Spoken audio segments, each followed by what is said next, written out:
Awesome. So first, I just want to introduce you and really, I guess, why we're here today, right? So, why don't you tell me a little bit about the really awesome piece that you designed for Black History Month? Could you talk to me a little bit about like that whole process, about how that came to be?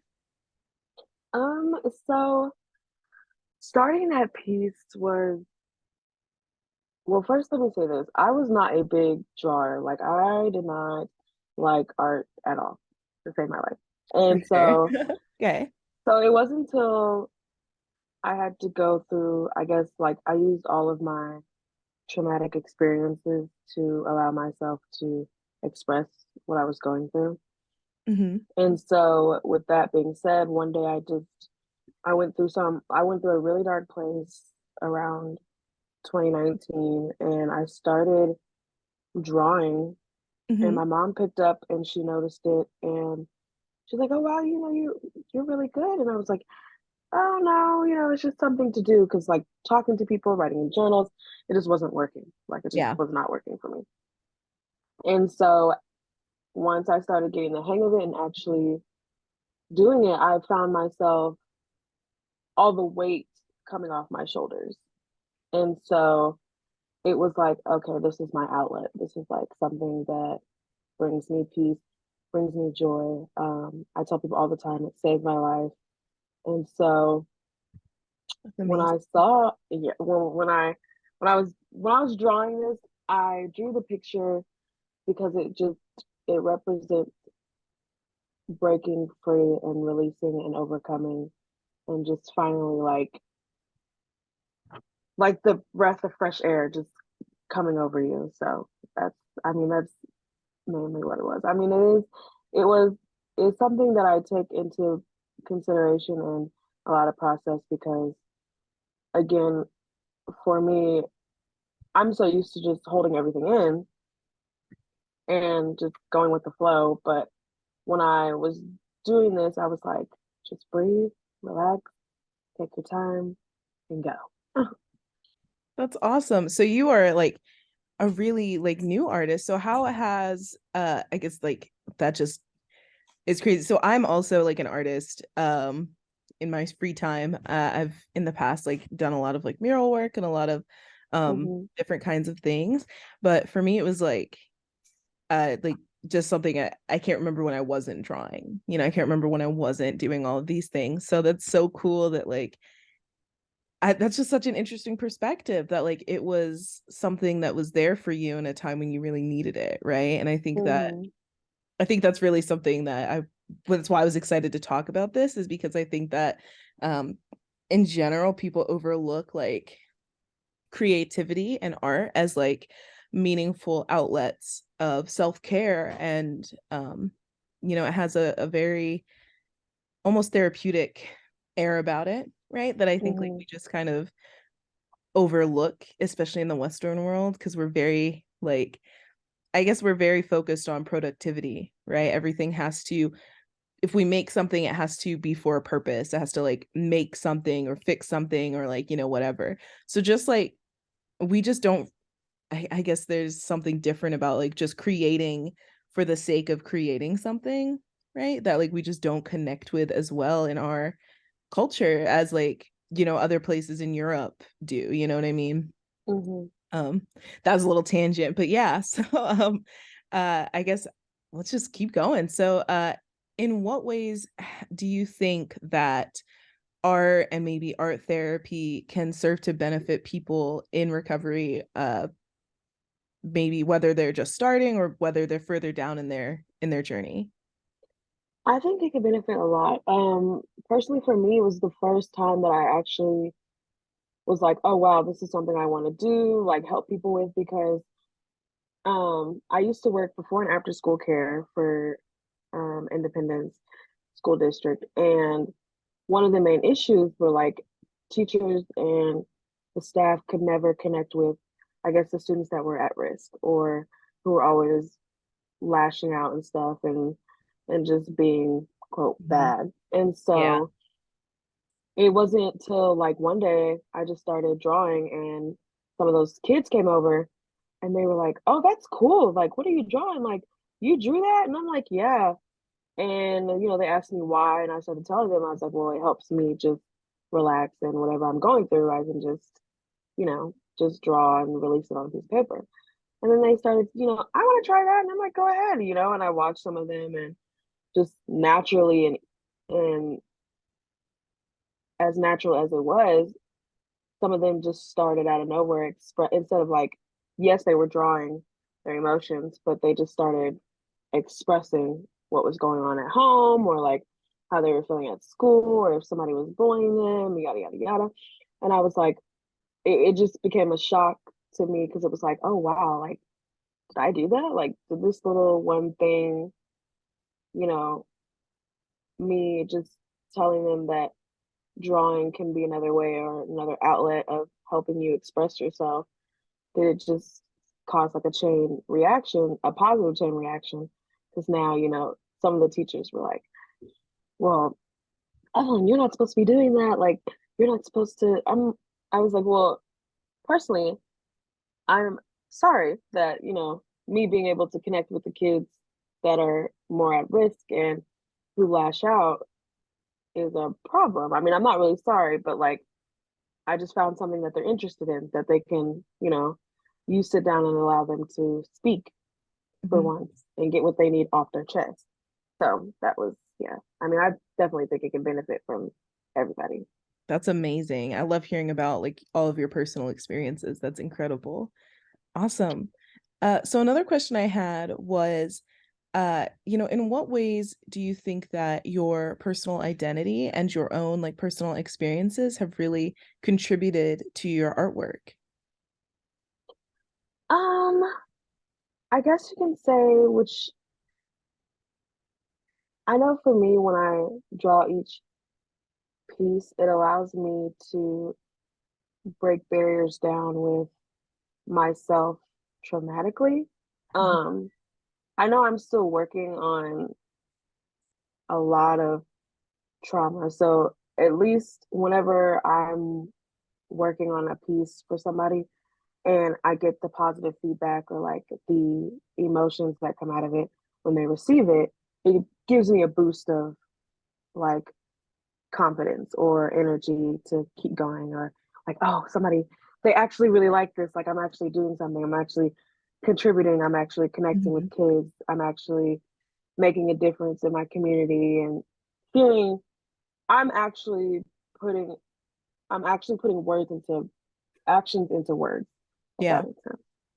yeah, So, that's awesome.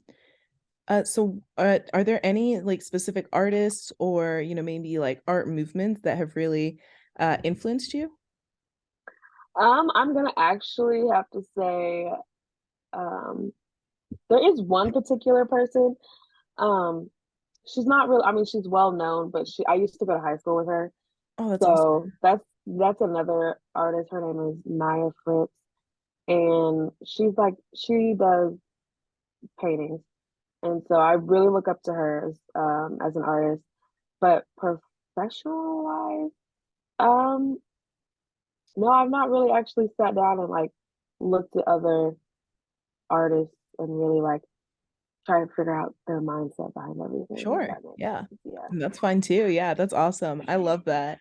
I think it's really cool that you had somebody in, from a young age where you were able to like take some inspiration. That's awesome. Hmm. So when you are, making something new, or like maybe you have like an idea for a new drawing or a new piece, how do you stay inspired or motivated in your creative work?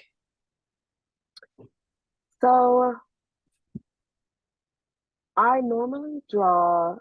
There's like a few occasions when I get that boost of confidence.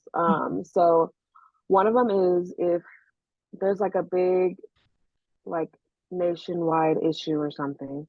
Mhm. I always feel I'll pray on it first before I do it, because sometimes it's like bad timing. You don't want to, like, Sure, yeah. yeah. So I know, like, if there's, for example, the 13 soldiers that passed from Afghanistan.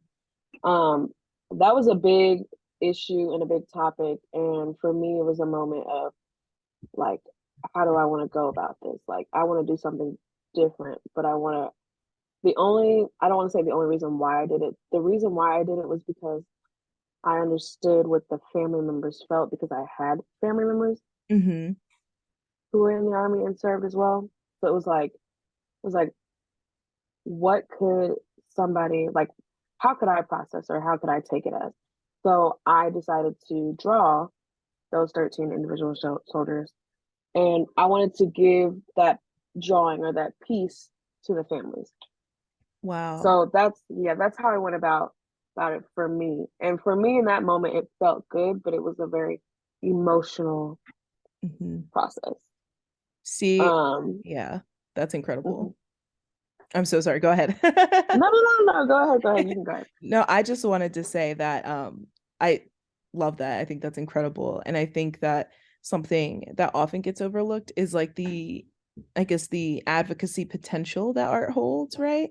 I think I was just reading an article last week about modern art, right? And they were specifically looking at a one of what they call a white painting. So it's just a painting and it's Hmm. all one color, right? But and it's really not about the color, right? It's about like the textures, it's about like the stroke work, all of that, right? But what was funny was that it was like talking about modern art in from the perspective of the public as like people are like, I don't Hmm. understand this, right? But they were showing all these posts of people commenting about these white paintings and they were like, this is so boring, like I could make this in 5 minutes. Like they were angry about this, Hmm. right?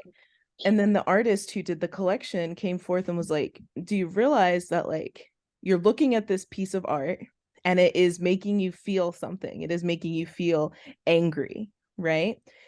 And that invocation of emotion is what makes it Hmm. art, you know?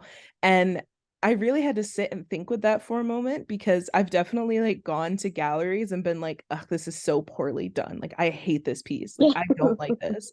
But now I'm like, oh goodness, like, I guess that is really the goal of any art, right? Is to like Hmm. inspire emotion in people, right? From what they're seeing. And so when we tie that power to, social causes, right? When we tie that to individuals, to people's stories, to people's identities, it has this power to invoke very intense emotions. Like even like I just can't like if a piece of like white canvas gets like 100,000 people yelling at it on Instagram, Hmm.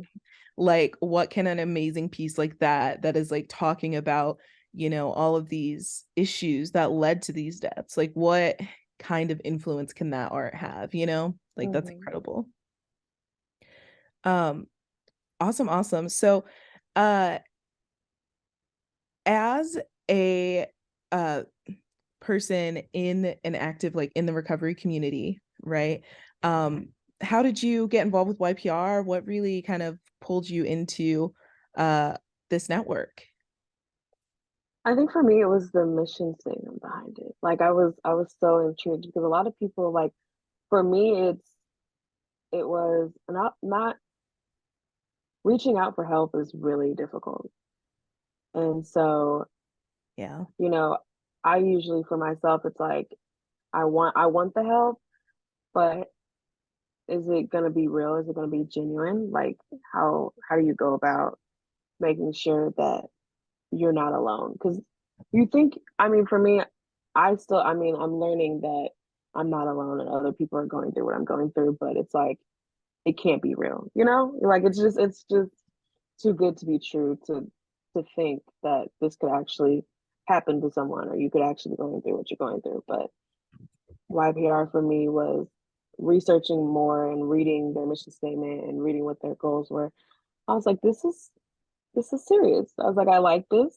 It's connecting with me. It's speaking with me. It's about helping people recover. And I'm not a lot of people want to give, people that are struggling second chances. They're just so quick to shut them down and just move on. And that's kind of something I want to change everywhere. I mean, not only in my community, but like everywhere. Like I actually want to keep like putting action behind what I say. So Yeah. Yeah, definitely. That's a really great answer. And just kind of building off of that and speaking of, the recovery community, something that we at YPR have really been striving for is really um, trying to create more equity in the mm, recovery community, right? Really trying to um, correct some of those systemic wrongs that have happened that have led to a system where there's a lot of inequality between people groups, right? Um, so in so can you speak maybe to the challenges and opportunities that you face as a woman of color, a person of color in the art world, in the recovery world? How has your identity really uh impacted your experience? well, for me, I can say one of the experiences that personal experience I had for the first time ever was I had another well-known artist in my community, um, actually accused me of my art being fake. And so that was kind of like the biggest setback, like breakdown moment that I've ever had in my life because I received like when I mean well known, like she she was like she's big on social media platforms. So Mm, um it was like once your name gets out in the city, good or bad, there's no way of coming back from that. And so for her, I don't know, I just I don't know the end goal of what it was, but she used her platform to call me out and, say some hurtful things, um, which backlash on to me because then I started receiving all these random threats and these just hateful messages and being so young and a college student, I was just like, is this really happening? Like my overwhelm, like I got triggered, a lot of things. I started to spiral. I was scared to actually pick up another pencil, to pick up drawing anymore. oh, Because again, art saved me. And it was like, oh wow, she just took that away. Like you took away the one thing that brought me peace. And so, a lot of therapy went into trying to figure out how I can move past it, keep moving forward, keep doing what I do. There were times where I was just like, I would make a art piece and I would be scared to post it because I'm like, I don't know if I'm gonna get the positive feedback or the negative feedback. mm, And so it was just kind of like, yeah, I still have some healing to do. And so when that happened, it was kind of like a big, like it was like a life lesson. It was for me, I guess it was I just need to stick to doing one thing rather than trying to branch out and do different things. I mean, personally, I honestly don't know in that situation what I could have done differently, but yeah, I know a lot of people told me that I carried myself professionally because the old me, being that I'm different and well mature, I probably would have been that girl who went on social media and ranted and just try and called her out and everything. But instead, I just made a public announcement of, I have never falsified any of the stuff that I've done. My family members, my family have witnessed themselves, me sitting in one setting from 8 o'clock to 12 o'clock or from 8 to 10 p.m. from start to finish, me drawing everything by hand with a pen and a pencil. And that's all I can say. Like, that's all I can say. I can do nothing but, thank you for those who continue to support me and trust in me and believe in me. But it, it it's still a growing process because excuse me, I'm still trying to bounce back or come back from what happened because it just personally showed me that I had a lot of people who are following me and supporting me for the right reasons. And then I have people who are just following me and because they want to be nosy. sure, So sure, yeah. 100%. Awesome. So this next question is kind of like a fun question. So feel free to have at it. But if you could create anything, like any piece of art anywhere, what would you do? Ooh. I actually have wanted to do, I mean, I did do a couple murals, but I Mm, personally want to do a really big mural on like a building, a brick wall or something. Like ooh, I'm so fascinated when I drive downtown and I see like graffiti or stuff yeah. like that. I And love I, street art. I just yeah, I personally want to do that because I feel like I've done everything. I mean, There. I would love to like do a big gigantic sculpture or something. I just feel like I don't have time. That's fair. Sculpture takes so the Yes. thing I like about sculpture though is that like it takes a lot of time, but like it has to be done in sections, right? Because like you have to Hmm. wait for it to dry. So like you do 2 hours of work and then you have to wait like 2 weeks before you can Yes. touch it again. So it's like it's kind of nice because it's like, oh, I can actually procrastinate this. You know what I mean? Hmm. That's awesome. Oh my goodness. Yeah, I used to do a lot of murals. My job before YPR was actually working with an organization called City Year, and I was basically designing and painting murals all over LA County schools. So it was really fun. I learned that if you paint on brick, it takes double the amount of paint that it takes to paint on not brick, Yeah. which is crazy to me. Um, but yeah, so I've done murals, but I put a lot of thought into this. And if I could paint like anything, if I could like do any piece of art, I would want to do something like ridiculously crazy. Like I would want to paint like the White House like pink and like maybe put like bubbles, like cool like, like Hmm. holographic bubbles or something. Like it would be a really cool looking White House, but it wouldn't be the White House anymore. It would be like the pink house, like the pink palace or the pink mansion or something. I always find it fascinating when artists can make like they can make a drawing out of food, and I'm like, I mentally want to do that. Like somebody down here in my community did a drawing out of Oreos, and I was like, now you make me want to go do that. Like That's I cool. genuinely want to try so bad. That's cool. I make like fake cake statues, like Hmm. sculptures of like fake cakes. And it's like the dumbest thing. But like if you get it, you get it. Like there's one there like you can see it and be like, that is the dumbest thing I've ever seen in my life. Right. Which is like my partner. He hates them. He's like, these stupid cakes are everywhere. Why are there fake cakes all over the house? But then there's the other person who's like, oh, that's so quirky. Oh, it's so cool. You Yeah. made a fake cake? Oh, it's not real. Like art's so funny because it's like the way it connects to people is going to be different Hmm. every individual person. So yeah. All right, awesome. So for you in your life, like what is it like to be an artist? What's next? What are your upcoming goals and projects?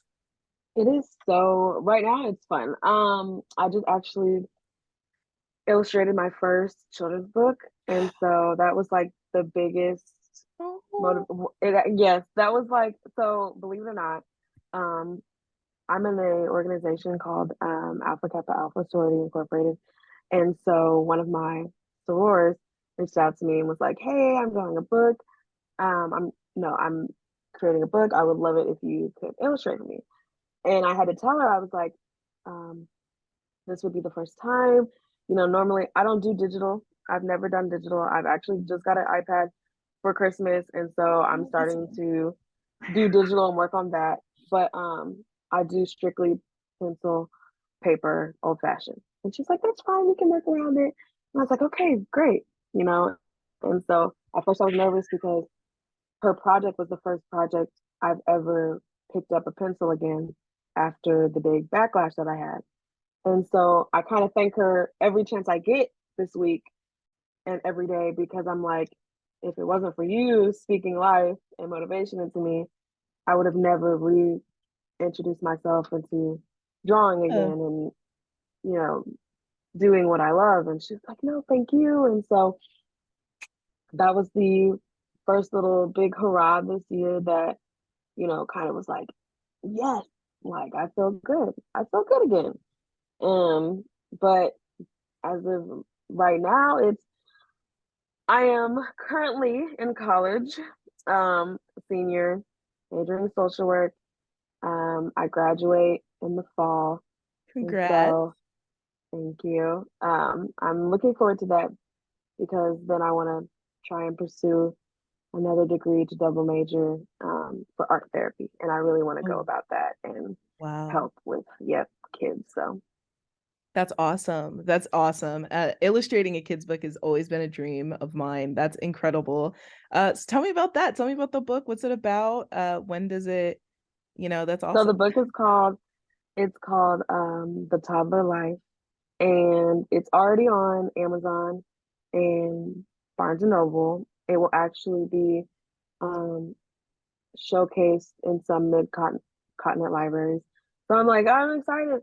But it's about little toddlers going through all their emotions, how to handle their emotions with, their family by themselves, just allowing kids to express themselves because that's really the main focus. Yeah, that is amazing. And I think definitely needed. I think it's something that like Hmm. I think our generation is just kind of like learning to embrace this like Hmm. concept of like gentle parenting, right? Um, this is like non sequitur. We have a cat that has like some developmental issues, right? Hmm. And like we like shifted our approach to that kind of like gentle, like, gentle parenting approach, and it like Hmm. changed everything, right? It's just so interesting how it's like such a simple uh change. But yeah, that's incredible. Amazing. Sorry, I just Thank got off you. topic there, but You're that is good. so cool. Awesome, awesome. So as we wrap it up, how can people get a hold of you? What are your socials? So I have a Facebook, of course. It's just Evelyn Neal, Evelyn, last name Neal, not IL. A lot of people get that mixed up. I also have an Instagram. It's dot Evelyn Neal. Um, so it's ITS, no apostrophe. Dot all lowercase EVELYN Evelyn Neal. Perfect. Awesome, awesome. Well, thank you so much for your time. And my last question is, so for people who might be just starting out their artistic careers, or are maybe interested in art therapy as a method for, sustainable recovery, what do you have any tools or advice for those people who might just be starting out? I definitely encourage you for the first time ever to try it on your own. I know a lot of people, when they do therapy, they have somebody instructing them to do art therapy.